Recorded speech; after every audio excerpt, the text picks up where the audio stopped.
لڑکیوں کا wash room.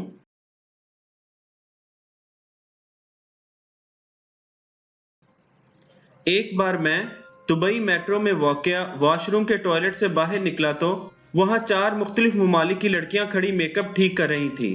جب میں نے انہیں اور انہوں نے مجھے دیکھا تو ہم سب نے مل کر زور سے چیخ ماری۔ یہاں میں آپ کو یہ بھی بتاتا چلوں کہ میری اکیلے کی چیخ ان 4 لڑکیوں کی چیخ سے زیادہ اونچی تھی۔ لڑکا ہو کر میری اتنی اونچی چیخ کیوں نکلی یہ میں آپ کو بعد میں بتاتا ہوں، پہلے ذرا باقی بات سن لیں۔ چیخنے کے بعد اس سے پہلے کہ میں کچھ بولتا، ان لڑکیوں نے تلخ لہجے میں مجھ سے پوچھا کہ تم لیڈیز واش روم میں کیا کر رہے ہو؟ ایک لمحے کے لیے تو میرے پاؤں کے نیچے سے زمین ہی نکل گئی۔ میں نے دل ہی دل میں سوچا کہ ایسے کیسے ہو سکتا ہے؟ میں چاہے کتنی بھی جلدی میں کیوں نہ ہوں، لیڈیز واش روم میں جانے کی غلطی کیسے کر سکتا ہوں؟ لیکن پھر میرے دل میں خیال آیا کہ میں انسان ہوں، مجھ سے بھی غلطی ہو سکتی ہے۔ ہو سکتا ہے میں نے جلدی میں غور ہی نہ کیا ہو۔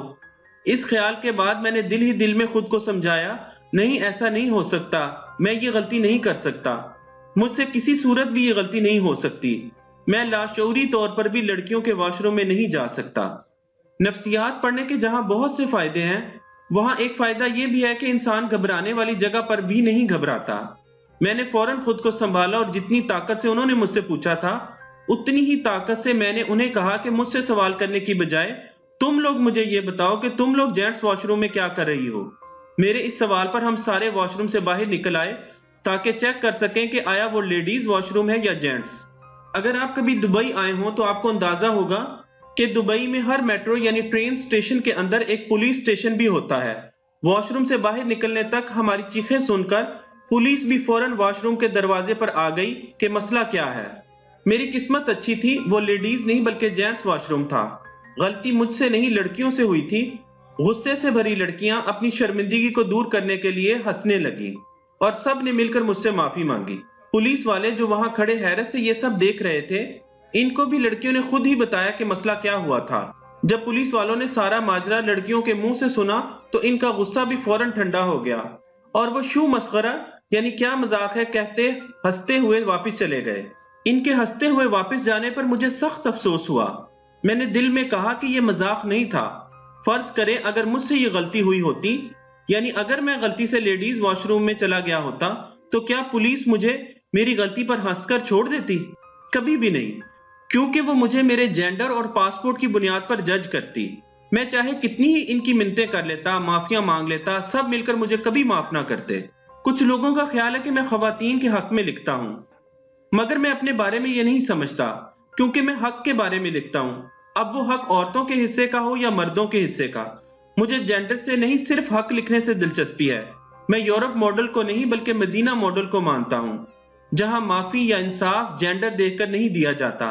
مجرم مرد ہو یا عورت، کالا ہو یا گورا، اس کے پاسپورٹ کا رنگ سبز ہو یا نیلا، اس سے کوئی فرق نہیں پڑتا۔ اب آتے ہیں میری چیخ کی طرف، جس کے بارے میں نے آپ کو پہلے کہا تھا کہ میں اس کے بارے میں آپ کو بعد میں بتاؤں گا۔ میری لڑکیوں سے زیادہ اونچی چیخ کیوں نکلی؟ جبکہ لڑکیوں نے تو مجھے دیکھ کر اس لیے چیخ ماری تھی کہ میں ایک مرد ہوں اور انہیں ایک مرد سے اپنی عزت خراب ہونے کا خطرہ ہو سکتا تھا۔ مگر میری چیخ صرف ایک چیخ نہیں بلکہ پورا ماتم تھی، اور اس ماتم کی وجہ یہ تھی کہ عزت صرف عورتوں کی ہی نہیں مردوں کی بھی ہوتی ہے۔ چونکہ میں ایک عزت دار انسان ہوں اور عزت دار انسان کا سب سے بڑا خوف بدنامی کا خوف ہوتا ہے۔ وہ نہیں چاہتا کہ اس کی عزت خراب ہو۔ خود ہی سوچیں کہ جو شخص معاشرے میں باعزت ہو وہ خود کو بے عزت ہوتا ہوا کیسے دیکھ سکتا ہے؟ فرض کریں جو لڑکوں کے واش روم میں گھسنے کی غلطی لڑکیوں سے ہوئی تھی، اگر وہ غلطی مجھ سے ہوئی ہوتی، میں غلطی سے لیڈیز واش روم میں چلا جاتا تو کیا مجھے وہ لڑکیاں یا پولیس مسکرا کر معاف کر دیتی؟ چلے مان لیا مجھے معافی مل بھی جاتی، تو جب یہ خبر پریس میں جاتی تو کیا ہوتا؟ یہاں دبئی کے سب سے مشہور اخبار کی خبر چھاپنے کا طریقہ عجیب تعصب سے بھرا ہے۔ مثال کے طور پر یہ خبر ایسے بناتے ہیں کہ ایک پاکستانی بینک مینیجر لڑکا ایک فلپائنی لڑکی کے ساتھ کار میں کچھ نازیبا حرکتیں کرتے ہوئے پکڑا گیا۔ ایک انڈین انجینئر لڑکا ایک رشین لڑکی کے گھر زبردستی گھسنے کی کوشش کرتے ہوئے گرفتار ہو گیا۔ ایک بنگلہ دیشی کلینر لڑکا پارک میں ایک سری لنکن لڑکی کو چھیڑتے ہوئے پکڑا گیا۔ خبریں بنانے والے اتنے بڑے اخبار کو بیچنے کے لیے اس میں بڑی بڑی تعصب سے بھری ہیڈ لائنز بناتے ہیں کہ خدا کی پناہ۔ اوپر سے افسوس کی بات یہ ہے کہ پورا ملک بغیر سوچے سمجھے خبر پڑھتے ہوئے پاکستانی، انڈین یا بنگلہ دیشی مردوں کو برا کہنے اور سمجھنے لگتا ہے،